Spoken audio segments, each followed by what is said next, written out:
Santo. Amém. Vinde, Espírito Santo. Enchei os corações dos vossos fiéis e acendei neles o fogo do vosso amor. Enviai o vosso Espírito, e tudo será criado, e renovareis a face da terra.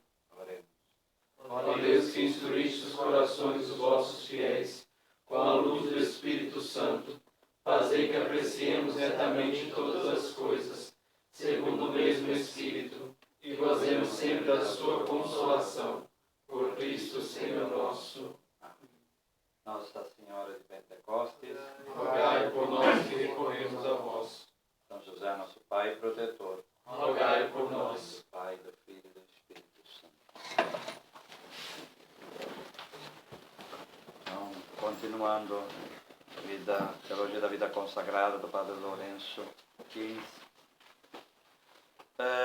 Então, a base teológica da vida consagrada. Então, falar desse primado do absoluto e da vivência desse primado do absoluto, a gente corre o risco, às vezes, de ficar voando, né, ou falando só, né?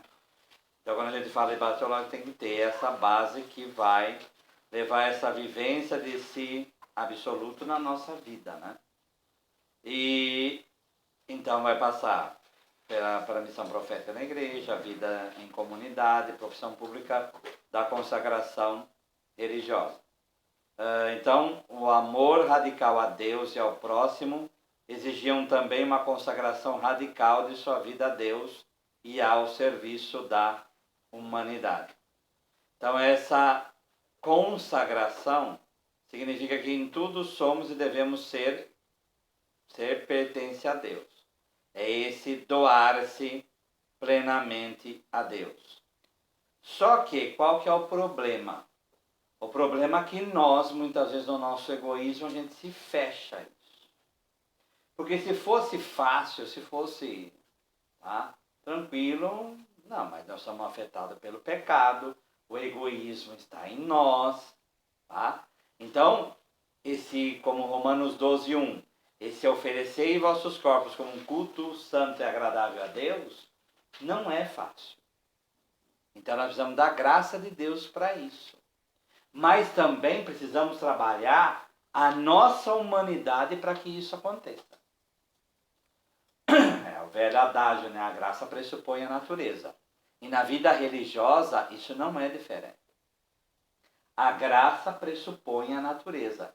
E a nossa natureza humana precisa ser trabalhada para cada vez mais possa assumir a graça nela. Tá? E aí a gente verdadeiramente chegar nisso. Esse egoísmo hoje, com esse ambiente líquido que a gente vive, é muito fácil cair nisso, né? É muito fácil a gente falar que está adorando a Deus, mas no final das contas, o que a gente está procurando é a nossa própria glória.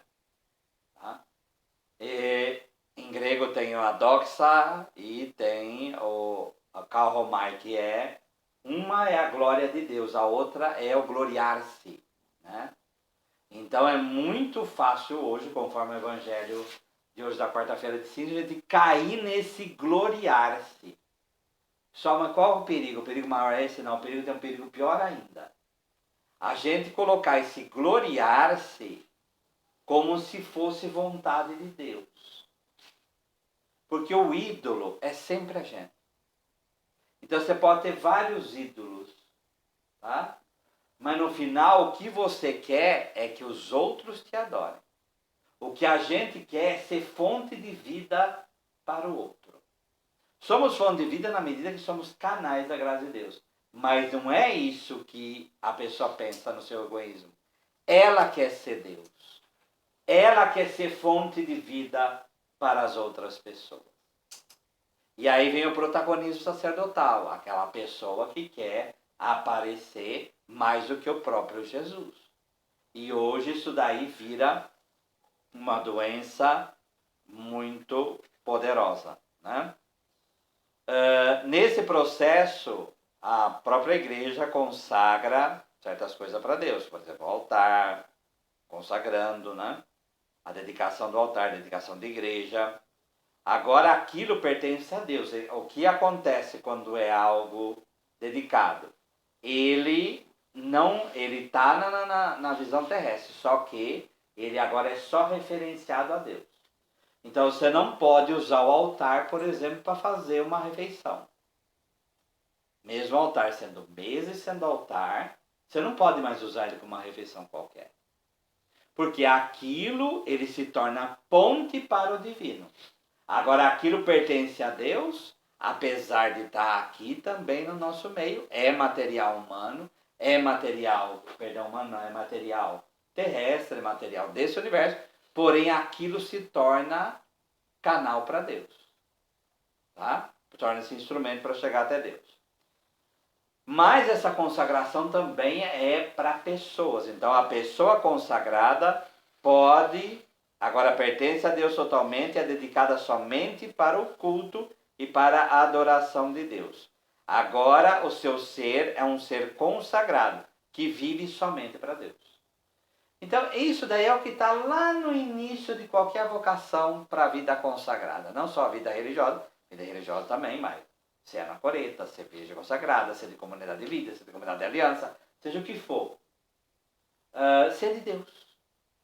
Ser de Deus. Esse lá é aquele comecinho da vocação. Quando a pessoa sonha em se dedicar totalmente a Deus. Quando vem os votos, e eu profiro perante o altar, dentro de uma celebração eucarística, então eu uno a minha vontade à vontade de Cristo elevada ao Pai, isso feito no Espírito. O que acontece? A pessoa faz, primeiro se questiona, faz o questionamento, fala, não, eu quero. Depois, ela faz a profissão, um texto em que ela promete, tradução, ela coloca a vontade dela, se é na profissão, aí o prior ou o bispo na profissão perpétua, ele vai dar uma oração, e aquela oração tem a assunção do superior, aquela oração é o quê? A igreja toma posse daquela pessoa e a eleva para Deus. A igreja se torna instrumento da mão de Deus ali. Então tem esse jogo duplo. Ao mesmo tempo, o sim da pessoa, tá? E a profissão desse sim, profício, quer dizer, eu falo diante dos outros isso, e Deus pega aquilo e torna dele. Por isso a frase que foi a crise nossa, dentro do retiro do Dom Henrique, ele virou para nós e falou, vocês são votos perpétuos, vocês não têm mais direito de crise vocacional. Crise vocacional é para aspirante, postulante, noviço ou voto temporário, que está caminhando para. Você fez todo um itinerário. Mas aí a gente pensa de itinerário, a gente só pensa da nossa parte, né? Mas ele foi falando assim, não é? É isso. A igreja foi assumindo você. Ela foi te assumindo. E em celebração pública. Tá? Lá na frente, nos votos perpétuos, esse itinerário todo tem o seu cume. Então, por que você questiona se já tem todo esse itinerário? Ué, não foi Deus que conduziu tudo isso? Então, o que o religioso e o padre tem que ter não é crise vocacional. Ele tem que ter crise de fidelidade. Se eu estou sendo fiel àquilo que já foi feito. Tá? Aquilo que já foi feito. Então, é algo para a gente realmente colocar. Eu já sou um consagrado, tá? Teve todo um processo para chegar lá, e agora é verdadeiramente assumir esse processo. Tá? Por isso, nós não podemos enganar as pessoas e nós temos que ser coerentes com a consagração que a gente fez. O hábito não faz o monge, mas o monge faz o hábito. O que é fazer o hábito? Você corresponder àquilo que você exterioriza. Ah, mas vou ter dificuldade. Todo mundo vai ter dificuldade, mas aí entra a graça de Deus nesse processo. Se a gente vê só por um lado humano, Aí é muito pobre isso. Tá? Então, Deus nunca abandona os seus consagrados. Né? Quando Jesus na cruz, meu Deus, por que me abandonaste? Tem que ler o salmo inteiro. Né? Tá? Tem que ler o salmo inteiro.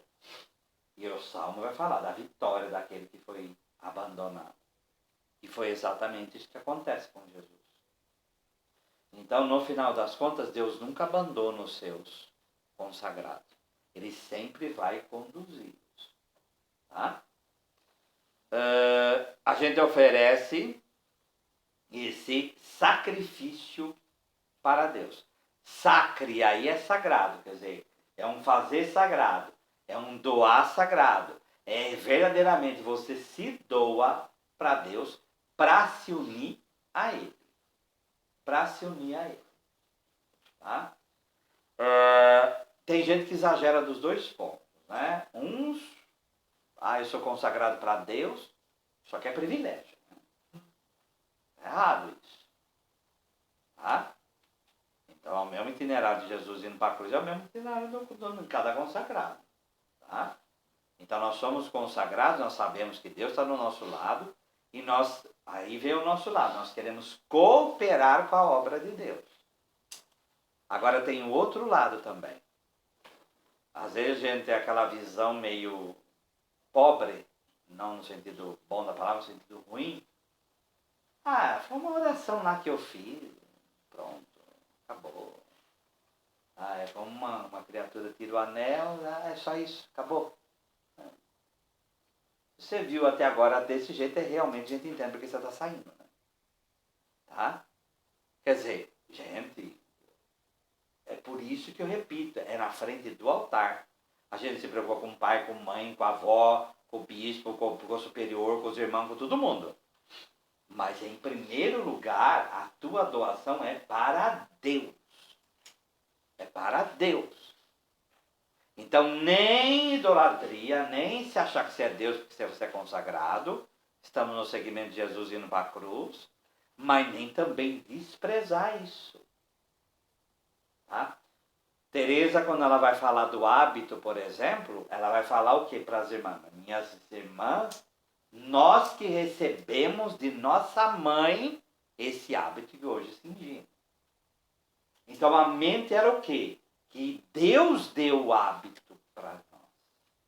É Ele que nos consagra. É Ele que se doa para que nós possamos nos doar a Ele. Tá? A iniciativa é de Deus e não sua. Não sua. Tá? Permanência. Uma outra consequência desse desejo de viver o primado absoluto é que tal compromisso é por toda a vida. É radical. É assumir que esse processo até o caixão, até o túmulo, né? A ideia de que a vida consagrada é livremente assumida por toda a vida ainda é a mais aceita. Qual que é o outro pensamento? E até a teoria sobre o sacerdócio surgiu disso, né? Vamos fazer um sacerdócio por um tempo, né? Então você recebe a ordem por 10 anos. E depois invalida, quer dizer, tudo bem, né? ou invalida, ou fica numa inércia, né? Você recebe, você continua padre, mas você não exerce mais, só por 10 anos você dá para serviço da igreja. Gente, não dá para pensar dessa forma. Não dá para pensar dessa forma. É contra a própria natureza do sacramento. Por isso que se levanta, começa a falar um negócio desse, começa a levantar toda uma teologia contra isso. A mesma coisa, aí eu consagro e depois desconsagro. Não tem isso. Como o autor parafraseou aqui em relação à coisa consagrada, da mesma forma, para um altar de ser consagrado, ele tem que ser destruído. Destruído. Porque mesmo quando ele é profanado, você faz oração de reparação para ele continuar. Quer dizer, tradução, no nosso caso, quando acaba a consagração nessa terra? Quando a gente morre. Então você não pode ver, eu vou e depois volto. Não. Tem que ter essa mentalidade como de casamento, vai ser até o fim da vida. Porque se não tiver essa perspectiva, Então a gente começa a duvidar de que isso seja verdadeiramente vocação. Ah, mas se não for, Deus vai dar sinais que não é. Deus vai dar sinais que não é. Ou você acha que Deus vai te enganar? Hã? Eu acho que não, né? Deus não engana. Tá? O que acontece é a gente se enganar. Então, precisa estar aberto aos sinais de Deus e ter essa perspectiva. Eu estou caminhando para a consagração definitiva. Vem esse pensamento, mas se não der? Se não der, Deus vai mostrar. Portanto, não precisa ficar. Aí eu vou... Porque teve um irmão aqui, isso há muitos anos. Ele, quando ele foi embora, isso quando noviço, ainda sem aspirantado apostolantado, era só noviciado, ele falou assim, eu não vou criar vínculo. Eu fiz uma proposta quando vim para cá. Eu não ia criar vínculo porque eu, na hora de ir embora, então eu ia ficar triste. Gente, é claro que tem que ir embora, né? Se você vem com uma disposição transitória, é a mesma coisa que casar. Vou casar, vamos ver se dá certo. Se vai com isso, não vai dar certo. Não vai dar certo. Se vem com uma disposição, isso não quer dizer que eu não vou analisar e se não der certo eu vou embora. Ninguém vai ficar amarrado aqui dentro. Mas eu não posso ter a disposição primeira, tem que ser de permanecer. Ficou claro? Se não for, fica tranquilo. Deus vai falar. Deus vai falar. Tá? E ele fala em atos, ele fala por pessoas, ele fala por várias coisas. Pelos superiores, por aí vai. Mas a disposição primeira ao se consagrar deve-se de permanecer na presença de Deus. Tá? Uma outra disposição que surge, que depois vai ser aprofundada mais para frente, é o processo da conversão. É assumir um processo de eliminar a pouco os obstáculos que não nos deixam viver com liberdade o projeto da doação. Então, não é porque vestiu o hábito virou santo, não é porque fez voto que virou santo. O processo de conversão vai até o fim da vida. Olha lá Santa Paulina, né? Quer dizer, a mulher funda o instituto junto com a amiga dela, na adolescência, vem aqui para São Paulo, e começa a se arvorar outras pessoas, ela é punida pelo arcebispo e fica anos fora, gente. Tratada como qualquer outra irmã. Tá? Então, vários santos passaram por isso. Agora, esse é o processo. Santa Teresa, na frase famosa dela, né? A frase famosa, né? Ela estava saindo da carruagem, ela tropeça, já idosa, cai, se enlameia toda. Teresa tinha um coisa com limpeza que era uma coisa de louco, né? E ela vira para Jesus e fala, é assim que tu trata a tua consagrada? E Jesus vira para ela e fala, é assim que eu trato meus amigos. E ela vira, por isso que tu tens tão poucos. Né? Quer dizer, essa leitura de que sempre... E o que é conversão, gente? Metanoia, mudança de mentalidade. Mas veja aquilo que a gente já falou. Leia conversão como eu estou crescendo. Tá? Hoje, na missa, a mesma coisa. As 3 dimensões com o outro, comigo mesmo, com Deus, é para a gente ver no que na quaresma? Eu estou crescendo ou não? Eu estou crescendo para Deus ou não? Ou eu estou agarrado ainda a certas coisas? Então, leia a conversão como um processo de crescimento do homem interior. Como vai dizer São Paulo, 2 Coríntios 3, enquanto o homem exterior vai degringolando, nós vamos envelhecendo, tá? O homem interior, ele nunca para de crescer. Tá? Ele nunca para. Isso é conversão. Então, esse processo é vivido dentro da consagração da vida religiosa. A gente faz opção por isso. Então, primeiro, essa vivência do primado absoluto. mas a gente vive essa missão do primado do absoluto dentro da missão profética da igreja, né?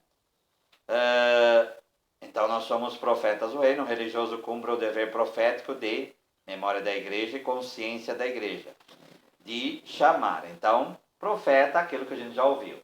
Tanto o anúncio do evangelho, da boa nova, tá? Mas também denúncia daquilo que o povo precisa para crescer. Agora, como que você vai pregar aos outros tanto o anúncio gozoso da salvação, da alegria da salvação, de um verdadeiro evangelium, quer dizer, uma boa nova mesmo. Alegrai-vos sempre no Senhor, alegrai-vos. Quer dizer, como fazer isso e como denunciar se você não passa por isso. Então a vida consagrada, ela vai te forjando. Não é só forjar no sentido de sofrer, também. Você vai, para denunciar os erros, você precisa entrar dentro de um processo de crescimento. E aí você testemunha para fazer os outros crescerem.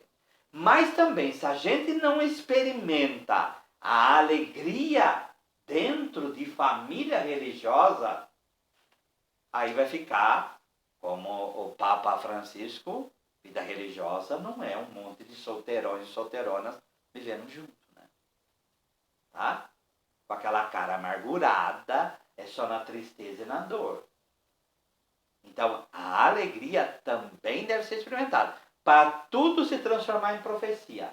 Anúncio da boa nova e denúncia daquilo que precisa ser denunciado para que as pessoas precisam crescer. Como o autor traz, denúncia passiva pela nossa própria vivência. Então, não precisa fazer nada.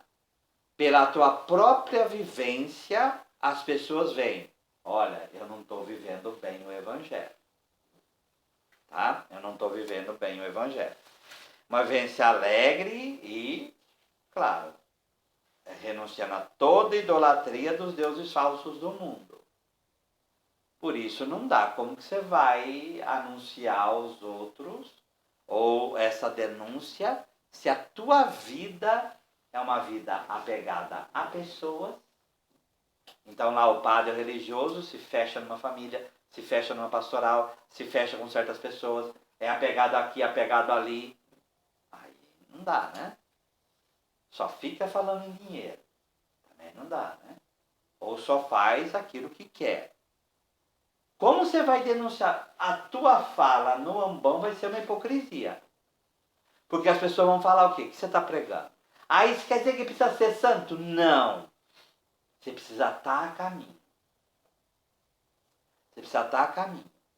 Então, Jesus está à frente, está os outros discípulos. Se você está caminhando atrás dele, você vai ter autoridade para falar para os outros. Você vai ter autoridade para falar para os outros. Inclusive através até da sua própria... Para que isso? Falar, não, eu também sou fraco. Porém, nós precisamos crescer. Tá? E uma denúncia ativa, o povo às vezes não entende o gesto profético ou simplesmente rejeita nossas alternativas evangélicas. Então às vezes tem que esfregar na cara das pessoas aquilo que é a verdade. Tá? Ah, mas eu não vivo isso, eu estou procurando, tenho dificuldade. É assim. Mas a autoridade não vem de você. A autoridade vem da palavra. A profecia não vem de você. Você é aquele que é o instrumento da profecia. O autor da profecia é o próprio Deus. Tá? Nas últimas décadas houve muita ênfase na denúncia ativa feita pelos religiosos. Mas faltou um pouco de anúncio do... E ele vai citar aqui, até ele cita a teologia da libertação. Então, nem só um denuncismo sem fim, porque aí começa a perguntar, cadê a alegria do evangelho? Foi embora, né? Mas também a gente não pode ficar numa alegria efusiante, certo? Mas sem crescimento. É as duas coisas que fazem a vida de um religioso verdadeiramente profético. Lembrar que, quando você foi batizado, você foi configurado a Cristo, sacerdote, profeta e rei. Sacerdote para oferecer tua vida para ele. Rei para servir no amor.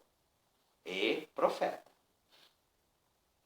Na vida religiosa, o que a gente vai fazer com essa profecia? Levá-la ao cume. Levá-la ao máximo. Deu para entender? Tá? A vida em comunidade. Então, outro aspecto aí dessa teologia que faz parte da teologia da vida consagrada. Logo ficou evidente para os eremitas no deserto que era quase impossível viverem sozinhos esse projeto de consagração religiosa. Precisava de uma comunidade de apoio, de ajuda mútua, para chegar à finalidade da vivência do absoluto. Então, assumir estruturas essenciais dessa comunidade apostólica. Essa comunidade assumiu uma missão comum com Jesus, que exigiu que eles saíssem de si mesmo.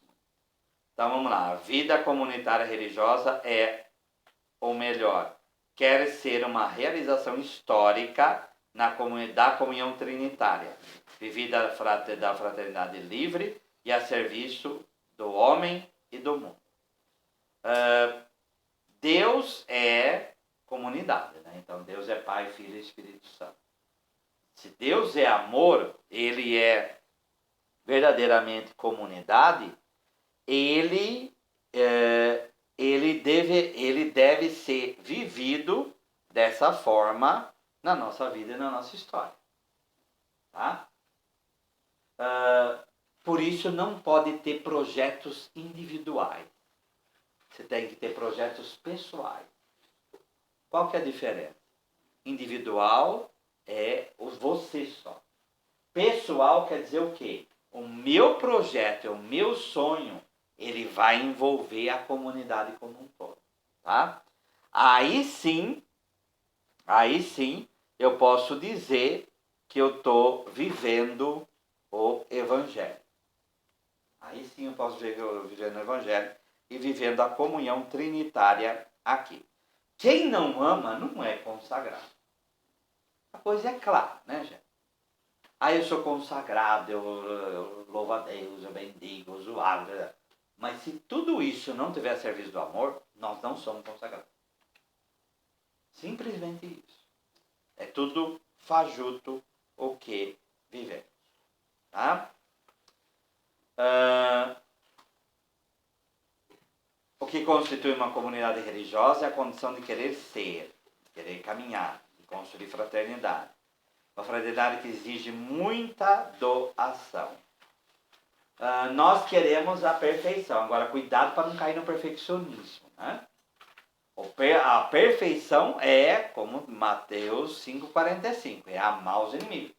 A perfeição em Deus é amar. Tá? Existe uma diferença entre eficácia e eficiência. Que aí Santo Inácio de Loyola vai falar muito bem, né? Fazer como se tudo dependesse de mim e rezar como se tudo dependesse de Deus. Então, eu vou trabalhar ao máximo para construir fraternidade aqui. Só que, para isso acontecer, é Deus quem vai dar a graça para isso acontecer. Certo? Então, é ambas as coisas. Não é só uma. Eu não posso viver num quietismo, que foi uma heresia do século XIX. Aí eu vou ficar quieto aqui e Deus faça tudo. Não. Ele quer a nossa cooperação. Tá? Porém, a graça dele é maior. Por isso, a fraternidade, a comunidade é fácil viver? Não. Mas eu tenho que ter a certeza de que Deus vai à frente. Para mim, o herói dessa história toda foi o próprio São João da Cruz. Né? São João da Cruz é aquela pessoa que queria testemunhar e viver uma verdadeira martiria. Só que ele, pelos seus atos, não pela sua fala, ele começava a questionar a vida carmelita de então. E foi fazer a experiência da reforma teresiana. Os seus irmãos não perdoaram, foram lá e prendeu ele durante 7 meses numa masmorra. Tá? este homem apanhou. E é ali que surgiu a noite escura, ali que surgiu os maiores escritos de São João da Cruz. Certo? A gente pensa assim, depois ele saiu e foi viver feliz e contente. Não. Ele escolhe os piores irmãos para ele conviver. E os irmãos que menos gostavam dele. É aquele heroísmo, porque por isso que é santo, né? De viver a radicalidade do amor pelos irmãos. Agora vive de que forma isso? Através da graça de Deus. Tá? A comunidade, ela não é algo voando, né? Ela é uma realização histórica, ela acontece numa realidade. Então, nem um saudosismo, no passado era melhor que hoje. No passado também tinha os problemas dele, tá? A graça e o processo de salvação continua acontecendo na circunstância concreta e dentro da realidade que nós estamos. Nem saudosismo e também nem futurismo. Há um dia só no céu. Ali vai ser a comunidade perfeita. Então, o não assumir a nossa realidade comunitária atual causa muita tristeza, muito exagero, muita resistência à graça de Deus. Sempre haverá imperfeição. Quer um exemplo? O exemplo são vocês aqui. Tá? Até aquele que a gente estava conversando. Por que Deus uniu esses 10? Podia ter entrado ano passado, podia entrar o ano que vem, podia não ter entrado e ir para outro lugar. Um questionamento que a gente deve fazer em vida comunitária é: por que o Senhor me escolheu nessa comunidade? Mas por que na comunidade? Por que salvista? Tem tanta ordem religiosa, ou ser diocesana. Por quê? É nesse lugar, Macom, que Deus quer que você seja santo. Com essas pessoas lindas e maravilhosas, tá? E com seus horrores e terrores também. É neste lugar que Deus quer que você seja santo. É. Certo? Mas a vida é assim. Olha a comunidade apostólica, gente. Tá? Olha um Pedro, olha João, olha Tiago. Um quer sentar do lado direito, do lado esquerdo. Tá? Um quer falar para Jesus não ir para a cruz. O Tiago e João vão pedir fogo do céu para acabar com a vida dos samaritanos. Jesus pergunta: que espíritos estáis animados? Então, isso é vida em comunidade. É algo concreto. Pior coisa que tem, é que nem casamento. Você idealizar. Vai ser tudo lindo, cortininha na janela, jardineira, tudo bonitinho. Isso é coisa que não existe. Casamento tem problema, ter filho dá problema, e vida em comunidade tem seus problemas. Mas a gente tem que abraçar a cruz e carregar aí em frente. Então, nem uma visão perfeccionista e nem idealista. Tem que ser real e saber, é neste lugar que Deus quer que eu viva. E isso daí a gente vai trabalhando no nosso coração. Amém? Tá? Qual que é a meta de tudo isso daí? Esse sair de si é como sair de si da Trindade. E a nossa meta é chegar na comunhão trinitária. Por isso que Deus permite que a gente passe por isso, porque a gente vai aprendendo a amar para viver verdadeiramente aquilo que Deus é. Onde existe atmosfera de compreensão, perdão, aceitação e amor, a comunidade tem saúde e cresce nesse amor, apesar de suas dificuldades e limitações. Mas não se preocupe, porque a gente na nossa ansiedade, a gente quer, não precisa acontecer isso, não precisa acontecer aquilo, precisa acontecer isso, precisa acontecer aquilo. Na medida que a gente reza, na medida que a gente vive a comunhão trinitária, a gente busca a Deus na nossa vida, Ele vai realizar o projeto dele. Tá? As mãos do oleiro, conforme Jeremias, né? As duas mãos do oleiro é o Espírito, como vai dizer Santo Irineu, o Espírito e a Palavra, que é o próprio Jesus. É assim que o Pai vai nos modelando. Porém, não é algo voando. Passa pela vida em comunidade. Então a comunidade também se torna instrumento da mão do oleiro para ir nos moldando, tá? E fazendo a gente crescer. A gente fala do anacoreta, né? Quem é o anacoreta? O anacoreta é o eremita, aquele que vai se isolar, tá? Então, hoje há essa experiência na vida religiosa do anacoretismo. A cartucha, por exemplo, é ordens. Não, a cartucha não é beneditina, a cartucha é a ordem dos eremitas, né? Tanto que, vocês olham uma cartucha de cima, são casinhas, porque eles são chamados a viver sozinhos, tá? Só que São Bento vai dizer, aquele que escolhe essa vida, ele tem que ter passado pela labuta da comunidade e não precisar do consolo de outros.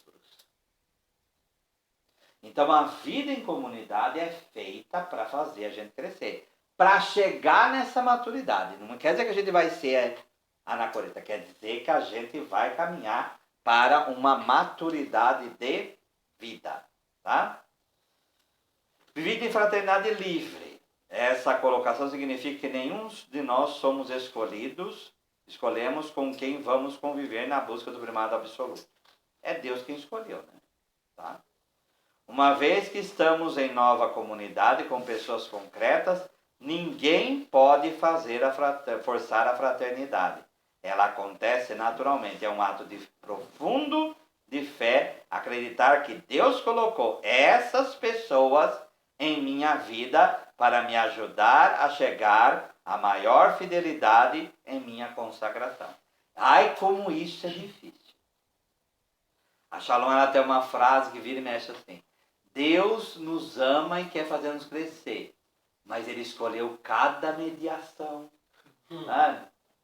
E é essa a verdade. É essa mediação que Deus escolheu para fazer-nos crescer. Tá? Então, não olhe a comunidade só por um viés humano. Se você fizer isso, você vai ficar louco. Tá? Você tem que ver como que Deus fala através dessas coisas. E às vezes é muito doído tudo isso. Tá? Muito doído. Mas essa dor também faz parte. Tá? Trata-se de assumir todo o processo de caminhar junto na vivência de nossa consagração, o que exige a ajuda mútua, adulta e, sobretudo, caridosa. Né? Outro aspecto, o primeiro momento desse amor e serviço acontece para dentro da própria comunidade. Então, se você não ama e é amado aqui dentro, você não vai amar lá fora. Muitas vezes as pessoas, elas querem fugir. E aí, é claro, o povo ama, nossa, sabe como o povo me ama, amar aqui dentro. Não, é que você está precisando amar aqui dentro primeiro. Amar e ser amado. E como dizia minha mãe, se fazer amar. Então, esse é o primeiro aspecto. Para depois, no segundo momento, para fora. Tá? A comunidade, na tentativa de imitar o amor trinitário, precisa sair de si para criar, para servir, para amar. Quem se fecha em si mesmo deixa de ser sinal profético. Então, eu trabalho esse amor na vida e comunidade para depois eu amar lá fora. E aí se torna mescla. Aí você se torna, como o São Paulo VI vai falar da própria igreja, a igreja é perito em humanidade, você começa a se tornar perito em humanidade. Aí lidar com as pessoas lá fora vai ser bem mais fácil. Por quê? Porque você está bem experimentado nisso. O vaso está bem feito. Então as mãos do oleiro, pela palavra e pelo Espírito, juntamente com a comunidade e com a igreja, ela vai pegar, vai fazer você um bom vaso. E aí sim, lá fora você vai poder contribuir para o crescimento das pessoas. Tá? Eu não posso trocar o apego de fora pelo apego de dentro. Né? Uma que esse apego de dentro, aqui, vamos dizer que uma comunidade de apegados, isso não existe. Isso aí vai romper uma hora ou outra. Tá? É o amor maduro que a gente é chamado a chegar para depois maturamente amar as pessoas lá fora. Tá? Qualidades evangélicas dessa comunidade. Então, tem que ter paz, ser uma verdadeira família, vivência do absoluto. Primeira característica, deve ser uma comunidade acolhedora. Uma comunidade acolhedora significa que os membros são capazes de aceitar, acolher e respeitar a totalidade dos membros da comunidade. O outro, de repente, se torna uma ameaça para nós. Essa pessoa diferente nos questiona. Ficamos inseguros com a maneira diferente de ser, de agir e de pensar. Como é difícil no momento acolher a diferença do outro. E aí qual é a nossa tendência? Se fechar. Porque você quer se defender. Tá? Tem pessoas que falam que a gênese da maldade é a insegurança na convivência com o outro. Então eu ataco para não ser atacado. Então a maldade muitas vezes, o ódio, ele vai se articulando desta maneira. Agora a gente tem que entrar na dinâmica do Evangelho, né? Que é, primeiro, admitir que sentimos-nos ameaçados pelos outros. Gente, não finja amor, viu? Tá? Vamos fingir que a nossa família, como é linda a nossa família. É bonita, mas tem problema. Tá? É bonita, mas tem limitação. Tá? Então, tem que trabalhar. Eu odeio aquele irmão, mas por quê? O que ele é e o que ele faz que me incomoda tanto? Por que tal atitude de tal irmão me incomodou tanto? E isso não quer dizer que a culpa é só sua, quer dizer que é culpa dele mesmo. Mas eu preciso trabalhar e lidar com isso. Tá? E aí, de posicionamento em reposicionamento, eu vou fazendo, eu vou me trabalhando para lidar com esse tipo de situação. Tá? Dê o direito do outro te odiar. Certo, gente? Vai encontrar pessoas que não vai gostar. Se Jesus teve pessoas que o odiou, vamos lá, Pilatos sabia que tinham entregue ele por inveja. Eu saiba, inveja não é algo bom, né?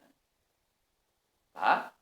Então, se Jesus passou por isso, a gente também vai passar. Então, eu preciso aprender na liberdade a lidar com isso. Tá? E eu saber que Deus vai me conduzir a isso. Segundo passo é o espírito de oração. Então, eu vou rezar, mesmo que a pessoa seja meu inimigo. Eu vou rezar para aquela situação na qual eu estou vivendo. E que às vezes se torna muito difícil. E aí Deus vai derramando luzes sobre essa realidade. Certo? Vocês assistiram o filme de São Felipe Neri? Quer dizer, aquele moço, pela repulsa do pai, o ódio que ele sentia de São Felipe era um ódio inexplicável. Mas, no final das contas, o ódio foi a porta para o amor entrar. E aí ele se converte e ele muda. Né? Então, Deus tem seus caminhos. Então, em primeiro lugar, aceita a tua própria dor, vamos analisar, vamos entender. Segundo ponto, rezar.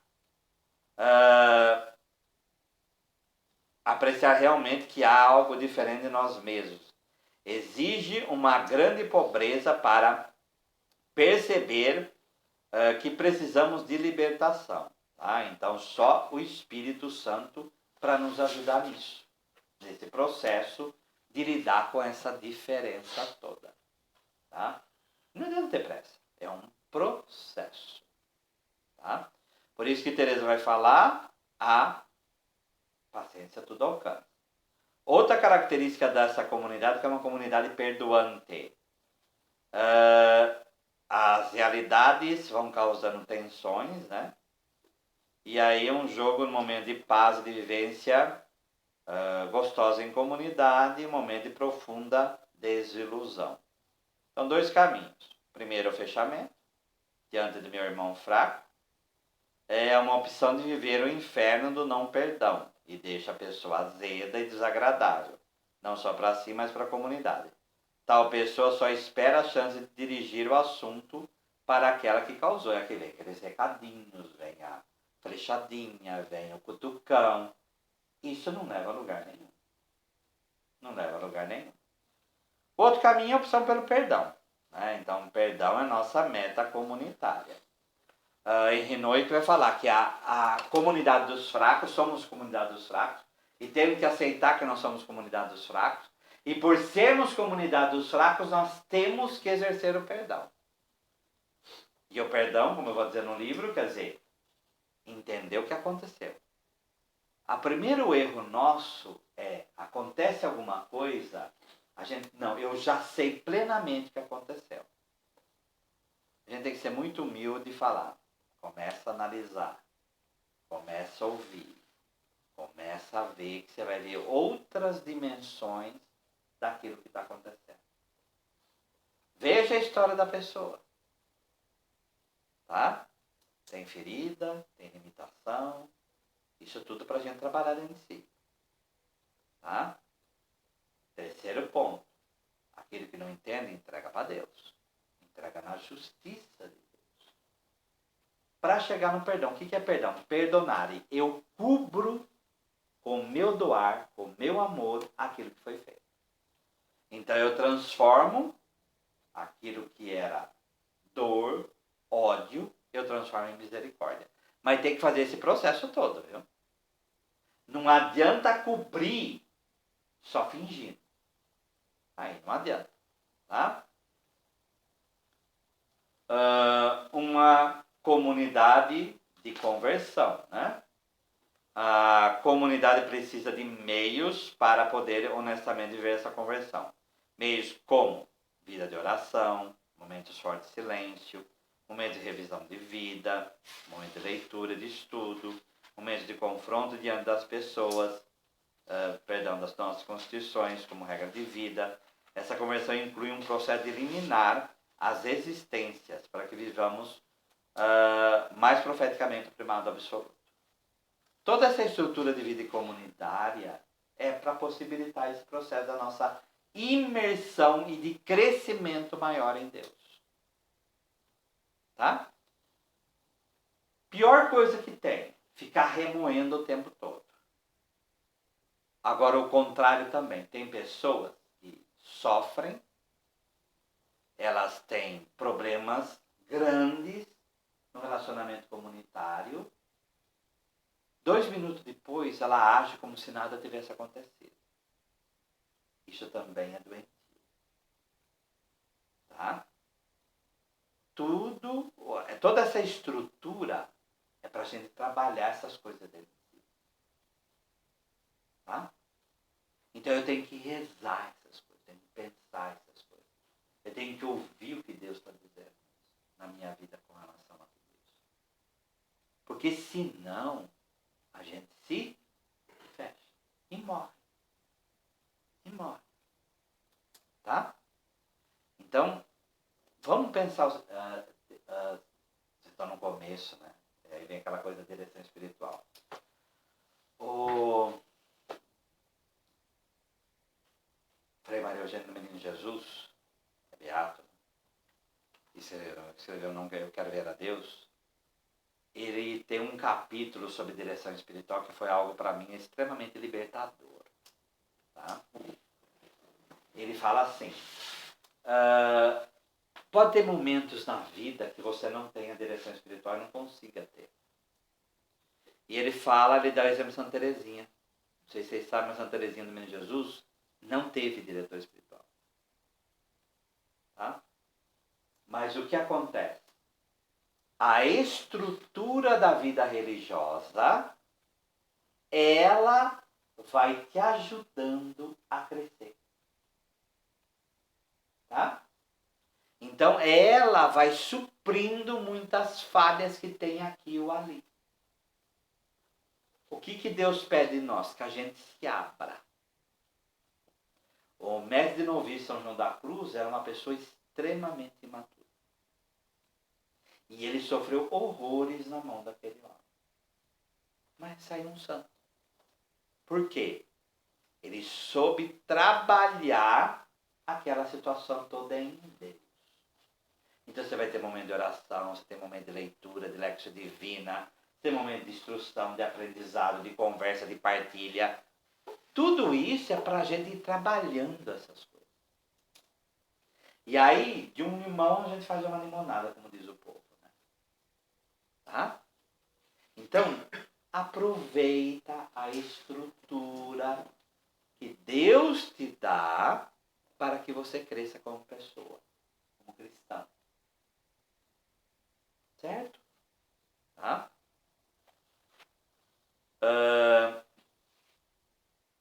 Viver a gratuidade, a comunidade religiosa tem uma finalidade de fornecer meios para que os membros possam experimentar aí o amor de Deus. É uma celebração alegre porque tudo vem de Deus e Deus é fiel. É uma comunidade que vive na pele a providência divina. Providência divina não é só dinheiro. É também dinheiro. Mas é pessoas, ajudas, confortos, situações que Deus vai colocando na nossa vida para fazer a gente crescer. E a gente vai se abrindo àquilo que Deus oferece. O louvor de Deus salva onde? Na vida daquelas pessoas, muitas pessoas entraram na nossa vida e vocês entraram na vida das pessoas. Isso chama-se providência de Deus. É dentro da providência que isso acontece. Ficou claro? Senão a gente tem visão de providência só de meio. Claro que o meio material faz parte disso. Mas não reduz a divina providência só a isso. Então ontem, se vocês pensarem, atendimento de pessoas faz parte da nossa vida. E aí essas pessoas entraram na nossa vida e nós entramos na vida delas. E eu espero que tenha marcado todas elas por bem. Certo? Então, na vida religiosa tem que ter isso daí. Tá? A profissão pública dos votos dos conselhos evangélicos. Né? Então, a igreja acolhe meu desejo de viver essa consagração, abençoa os meus compromissos e promete apoiar a minha consagração. Por exemplo, como que a igreja apoia a tua consagração? Exemplo claro é a Constituição. O prior manda dentro da Constituição. Então, nós temos toda uma retaguarda. Tanto que não falta intervenção em Instituto de Vida Consagrada. Por quê? Porque a igreja zela pelas pessoas. E se está acontecendo um problema, a igreja intervém, porque não pode destruir ser humano. Então, você não está sozinho. Então, o primeiro passo... E a primeira visão de ser católica é essa, nós não estamos sozinhos. E não só a igreja aqui da terra. Você tem que ter uma dimensão de comunhão dos santos quando você pensa em vida religiosa. Tá? Na ladainha do dia da profissão, vocês sabem, não sei se vocês sabem, mas a ladainha dos santos não é uma só. Cada sacramento ou sacramental tem a sua ladainha. E no dia da ladainha da profissão, vai começando a chamar todos os religiosos, né? E religiosas. Os santos fundadores e por aí vem. Quantas pessoas não passaram nessa terra que passaram o que nós passamos? E até bem pior. Eles se tornam mestres para a gente viver. Então é bom ter amizades eternas. Tá? É bom ter esse tipo de visão. Ajuda. Tá? A igreja me dá uma carteira de identidade. Sou uma pessoa consagrada na igreja. Esse é meu ser, a minha essência dentro da igreja. Né? Então, nós vivemos para a igreja, mas a igreja nos ampara. Tá? O Instituto acolhe-me numa fraternidade consagrado em meio a outros consagrados. Dá-me apoio a um meio para eu viver o primado absoluto. Então, você viver sozinho na sua casa assim é meio difícil, né? Então, a estrutura que nos é dada, a vida que nos é dada, para possibilitar uma vivência maior disso daí, tá? Assumo os meus direitos e obrigações nessa fraternidade, por meio de constituições aprovadas pela mesma igreja, aquilo que eu já falei. E recebo da congregação seu carisma para viver e exercer na igreja e no mundo. O carisma, que o Código de Direito Canônico já chama de índole, é um caminho, é uma palavra de Deus, que Deus escolheu para você viver. Não é você que escolhe o carisma, é o carisma que te escolhe. É Deus que escolheu você para viver aqui. Tá? Aí precisa... mas se não é, então você vai ver que Deus fala. Mas esse processo vocacional tem que ter essa perspectiva. É a palavra que Deus me dá para eu viver, e é essa palavra que vai ser o caminho de santidade da minha vida. Tá?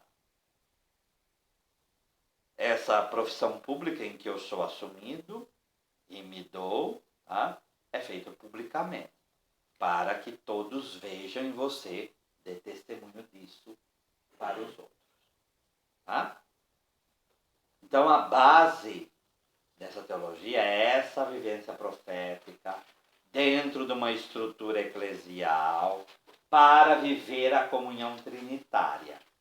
Uma coisa básica que vocês já ouviram é: o religioso ele é profético também, porque ele vive aqui a realidade que já é do céu. Tá? Então não tem caminhos, não deveria ter caminhos de apego. Então é viver, porque o céu, vamos dizer a verdade, vai ser isso, né? Tá? No céu não vai ter casamento, conforme Jesus disse, sereis como anjos, bens no céu. Para quê?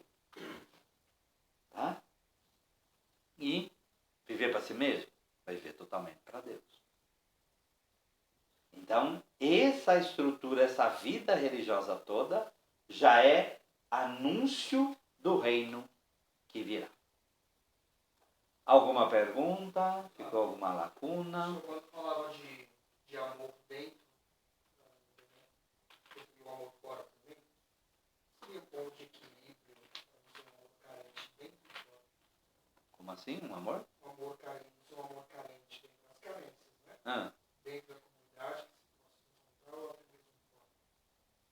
Então, mas o que a vida religiosa ensina? Primeiro a gente vai ficar carente até morrer.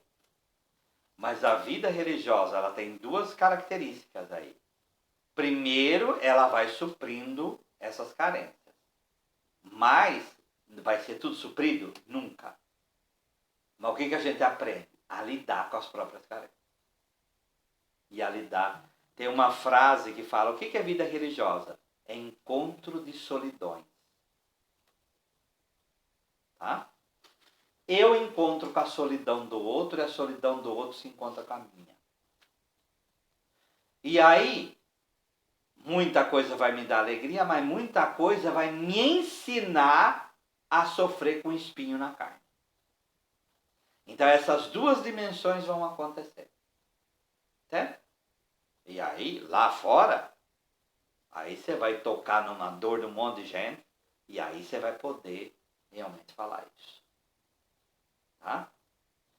É isso que nos dá autoridade para falar para a pessoa casada. Tá? É isso que nos dá autoridade para falar com pessoas solteiras. Nós vivemos o amor, e aí você tem autoridade para falar com pessoa casada. Ah, mas você não faz sexo, você não sabe como que é. Oh. O amor, viver no amor plenamente, você vai saber como aconselhar a pessoa no relacionamento. Porque sexualidade exercida nada mais é do que um relacionamento. Nada mais. Não sei se eu respondi. Tá? Mais alguma questão? Vamos em pé então. Nós damos graças, Senhor, por todos os vossos benefícios, vós que viveis e reinais pelos séculos dos séculos. Amém. Nossa Senhora de Pentecostes, Rogai por nós que recorremos a vós. São José, nosso Pai e protetor,